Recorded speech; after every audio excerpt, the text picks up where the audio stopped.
Welcome back to the channel.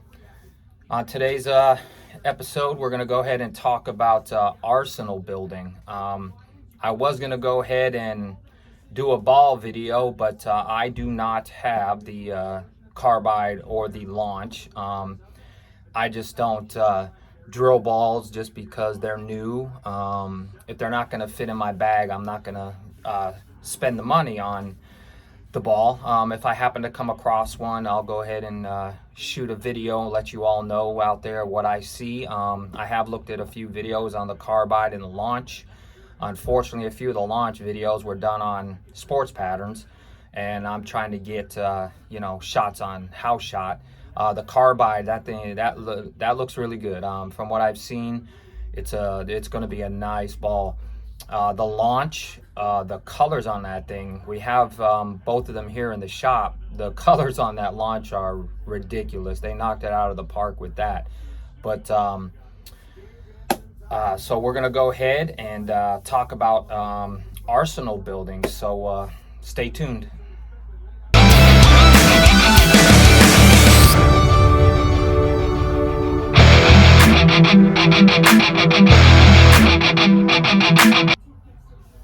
All right, welcome back. All right, so arsenal building.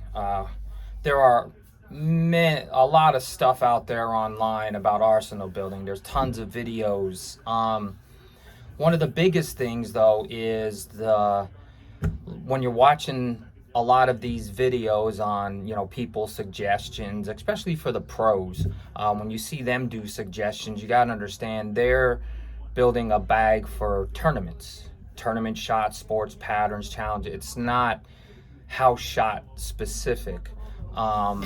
So watching those, if you're trying to build a tournament bag, that's fine. But I'm going to be focusing on the house shot, the league bowlers. What do you need in your bag? I'll talk a little bit about tournament bag also, because we all do bowl some tournaments, but again, they're normally on house shot also, or on a challenge pattern. Very rarely do we see the conditions that the pros bowl on. But the first thing on arsenal building, what you need, I got some notes down here because I'll talk for days and I'll lose my train of thought, but there are many factors that come into when building an arsenal. Just because your buddy has a certain arsenal and it works for him, or you see, let's say, EJ Tackett, wow, he really makes that ball look great. I mean, come on, honestly, really? Do any of us on this planet or in the solar system throw it like he does? No. So EJ can make a ball look really good. Doesn't mean it's going to translate into your game as far as that ball making it look like he makes it look and move the way he makes it move. I mean, he's just a freak. I mean, that's just natural talent. I mean, I would love to say it could be taught, and many people say it can be taught. I don't think so. That's just natural talent. Same things with like Tommy Jones. It's just natural talent. You can't, it's very hard to replicate. What you need to do is try to build on your game. And, so as far as arsenal building, all the factors that come into building an arsenal is very personal. It's built for you. What works for your buddy won't work for you. So many things come into this: rev rate, speed, tilt, axis rotation, where you like to play on the lanes, the topography of your home center, what type of lanes are they using, the oil. So many things come into it. And one of the things people don't think about, but as far as topography, if you've ever worked with wood, that wood is not flat. It's going to have its little hills and valleys in it. But if you've ever driven into a bowling alley you've never been to, do you look at the topography of the bowling alley itself? What I mean by this is, if you've ever owned a home and you start getting cracks in the foundation, this is due to the house settling. Okay, so it may have been semi-flat when it was built, but now it's settling, it's tilting this way, tilting that way. Well, same thing when they build a bowling alley. The land may have been flat or may not when they built it. So if you come to, let's say, a bowling alley, and the bowling alley sits on a hill like this and like this. Okay, it doesn't have to be a drastic tilt. It just has to be very subtle. Gravity affects the bowling ball. So if it's on a tilt away from you and the pins are that way, your ball speed might be a little higher. If it's tilt this way, what do you think? Well, yep, the right-handers, your balls may hook a little more. For left-handers, since they're coming uphill, it may struggle to get around the corner. Obviously, when you walk into the bowling alley, you're not going to feel this or anything, but you don't in your house either when your house settles. So, these are a lot of the things that you have to, consider when building an arsenal. But honestly, do any of us really want to think that much when we go to bowl league or go to bowl, our weekend warrior tournaments? No, of course not. So I want to keep this really basic. So we're building the arsenal for you. So the first thing you need to do is, if you don't have a ball in general, get with your PSO. Even if you have to set up an appointment for them to watch you throw the ball, get your pin to pap location, get your speed down, your axis tilt, all these things. Now, these are time consuming, and most of us, that work in the shop, rarely have time for these things. But I think if you set up a appointment with them and let them get this information, they can get you in that benchmark ball that is suited for you, and where you like to play on the lane. Someone that likes to play up the 10 board, compared to someone that likes to swing the lane, their benchmark balls are going to be different. Someone that's speed dominant, rev dominant, balance, your benchmark ball is going to be different. You need to get the benchmark ball first and build from there. Now, when we're, talking about house shot, you get that benchmark ball. Say you like to throw it up the 10 board. Everybody talks about transition. The thing with transition, depending on the lanes you bowl on, I know a lot of lanes, people are bowling on high friction houses, so your benchmark's going to be different than someone that bowls on a heavy oil surface to where the oil doesn't break down.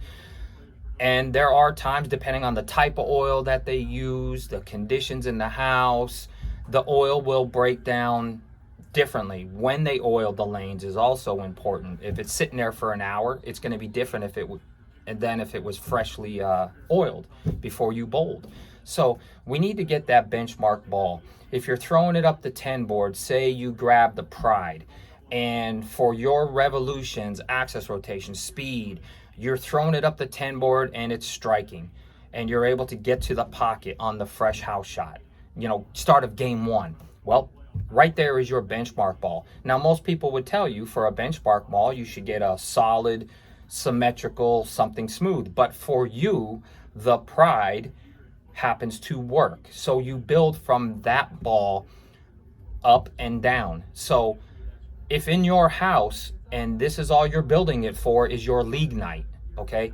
If the Pride is your strike ball and the conditions, I'm assuming, are relatively similar from week to week, why, if you like to play up that 10 board, would you need a stronger ball? You don't need a stronger ball. So you don't need to ball up from that ball.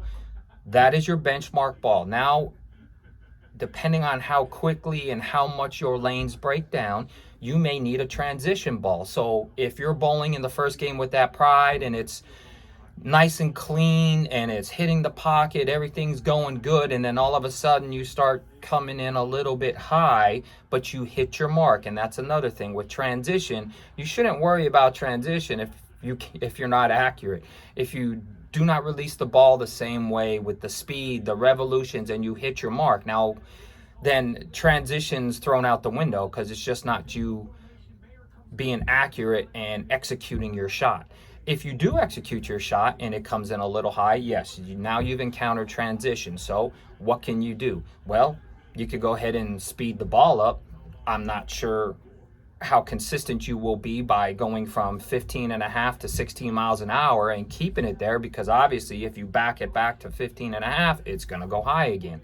So you can go ahead and mess with speed. You can also mess with hand rotation.